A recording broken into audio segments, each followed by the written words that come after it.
खरं तर हा स्कॅम आहे. हाय मी Rupali, welcome back to my channel.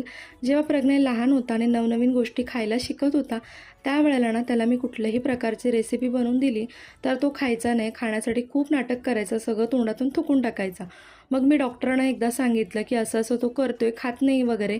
तर डॉक्टरांनी मला सजेस्ट केलं, की तू कुठलीही नवीन गोष्ट किंवा नवीन रेसिपी जेव्हा त्याला खाऊ घालतेस, त्यावेळेला ती रेसिपी ना 3 दिवस कंटिन्यू बनवून त्याला खाऊ घालायची. म्हणजे त्याची चव त्याला कळायला लागेल आणि तो आवडीने खाईल. आणि खरंच तसंच तो करायला लागला आणि त्यानंतर मग काय ही गोष्ट मी डोक्यात फिट केली आणि मला जे त्याला पौष्टिक खाऊ घालायचं होतं, त्या अशा सगळ्या प्रकारे मी त्याला खाऊ घातलं.